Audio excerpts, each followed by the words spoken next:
Hi, I'm Darren Ruffle, and today we are going to discuss the DeLonghi Magnifica 3300. And my name is Mark Jackson. We just took the machine out of the box, and what's included with the machine is Descaler, which is important for the maintenance of the machine. We also sell that.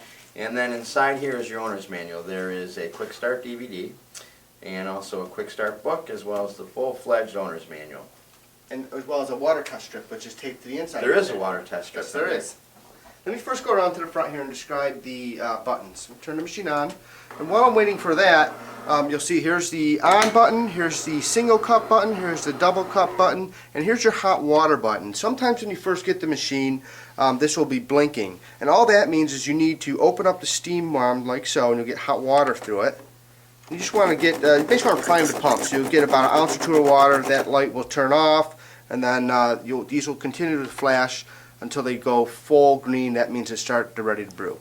You see there's two dials in the front. The first dial is the volume of water. If the dial is turned all the way down, it is about a ½ ounce of water. If it's turned all the way up, it's 6 ounces of water. To double the volume, you simply hit the double cup button, and it will brew double the amount as a single cup button. Easy enough. The second knob is the amount of coffee that it grinds. All the way down, less coffee. All the way up would grind the maximum amount of coffee. With the DeLonghi machines, it's about 14 grams of coffee. The first button here is the water reservoir button. It tells you if it's on or off. The second button is the grounds tray button, which will tell you when to empty the disposable grounds. And you may notice when you turn the machine on as well, there's a rinsing that will happen. Usually when you turn the machine on, when you turn it off, which is helpful to maintain the brew group. Yep, that's the rinse cycle you're seeing right now, actually. This third button here is kind of just a general warning light. For instance, if the door's not shut all the way or something, if the water reservoir's not all the way in, that light will go on, so you just want to check for that. Fourth button in is the decalcification button. When that illuminates, it's time to descale the machine, which I'll describe a little bit later. And the last button is the pre-ground coffee button. If you come up to the top here, you'll see that this comes with a coffee scoop.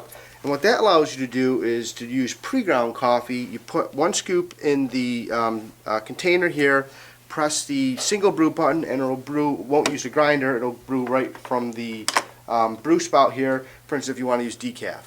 The second button here is, or the second container here, is the bean hopper.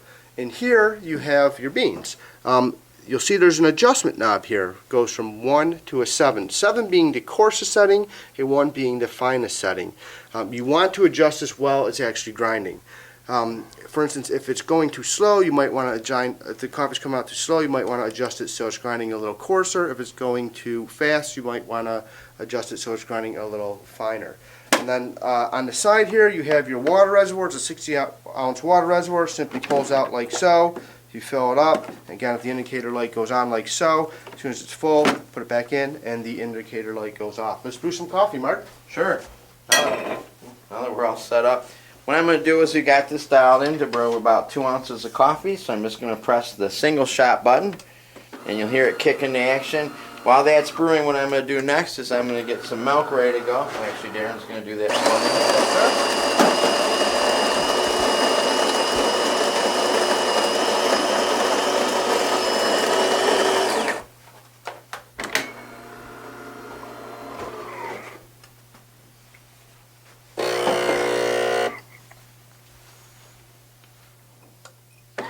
While that's brewing, some other features of the machine, there's a blue tape that comes on. That's a protective tape. You can peel that off. We recommend it actually, so the stainless steel is reviewed underneath. There also is, up on top, there is a cup warmer that actually works very well. That's kind of hot to the touch. Another few things about the machine. The machine, as you can tell, it's a nice compact design. It's about 14 inches tall. It's about 11 inches wide, and it's about 15 inches deep. What I'm going to do is I'm going to get this out of the way here, and then we're going to go right into steaming milk. Just like any other machines, you want to make sure that what you do, we'll keep that warm. Thanks, Darren. On the cup warmer. You only need to turn this about half a turn. As you can see, we'll start getting some water out of the steam one. You'll hear the thermal blocks kick in.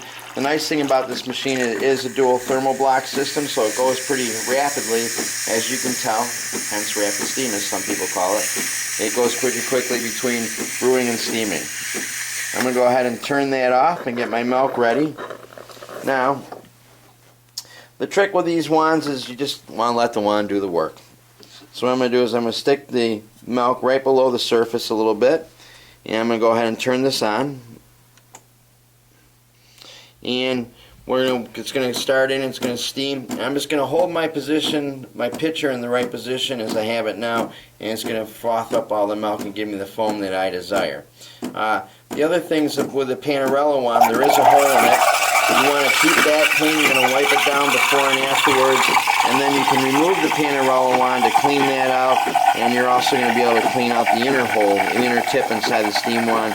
Also with the brew groups here, what you want to do is you're going to want to be able to clean out, there's some outlet holes with the coffee iron. Towards the end of the video, Darren's actually going to show us how to clean the brew group. And overall, with this machine, we've got a lot of great feedback from customers that really like the machine. Its ease of use, its compact size. Brews very nice coffee, does a great job with the milk. What I'm going to do is I like to use my hand just to basically know where I'm at as far as the milk temperature goes.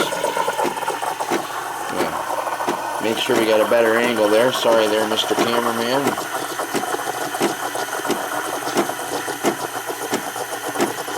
And actually, that's hot enough for me. So I'm going to go ahead and turn it off now. As you can see, I got some very nice meringue looking foam, and then out of the background here will come a cleaning rag, which is very important. So what I'm going to do is I'm just going to go ahead, I want to make sure you don't want to leave milk sitting on your steam wand or have it clog up any holes. So I'm just going to go ahead, you'll see a little bit of milk comes out. I purged my steam wand. I'm going to shut it off. Just going to wipe it down real quick. There, I'm good to go for the next time. Oh, what a shot. And now I'm just going to go ahead and put my drink together. When I'm making my drink, one of the things is you work very hard to get the crema. So I'm just going to pour it in nice and slowly. As you can see, the crema rises to the top. And then I got a lot of nice foam. I can put right on top there. Wow, look at that. Wow, it almost is billowy would be the correct word. So I got a lovely cup of coffee. Darren's going to show you some other things. Yeah, it's definitely a good idea to purge the steam wand, but you can also remove this. And that just simply twists off like so. There we go. And you'll see there's a little hole here that injects the air into the milk. You want to make sure that's free. You normally run this with warm water, but if it is really clogged, you can stick a toothpick in there just to make sure there's no dried milk in there. Also, at the bottom of the steam wand here, you'll see there's a hole that you want to make sure is clean. A lot of times purging it will get rid of any dried milk, but you can also stick a toothpick up here. Same with the brew spout. By the way, the brew spout is adjustable, goes up and down to adjust the size of your cup. You just simply wipe this off. It does rinse at the beginning and end of turning the machine on and off, so it helps, but if it does get clogged, you can stick a toothpick up there as well. This machine has what's called a removable brew group, so you would shut the machine off, and you'll see it's going to do a rinse cycle. The machine also requires descaling.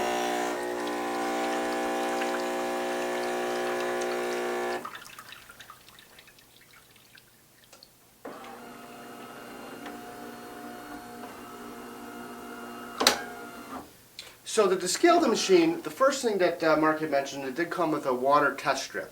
And to set your water hardness is pretty easy to do.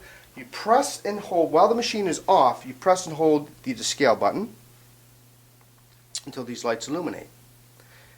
And the test strip will have 4 settings. So if it's a 2, you'd leave it there. If it's a 4, you'd adjust it all the way up to 4. You hit save, and then that will adjust your water hardness to a 4 setting, which is the hardest setting. To remove the brew group, you simply pop open the front here, pull out the drip tray. This is where your coffee grounds are disposed. So when that second light illuminates, it's time to empty this, empty any water out of here, and rinse this out. To remove the brew group, you simply suppress the 2 red buttons. This pulls out. You want to use just warm water to rinse this out with. You don't want to use any soap because it does have oil, so you don't want to remove any of the oils or lubricant from this.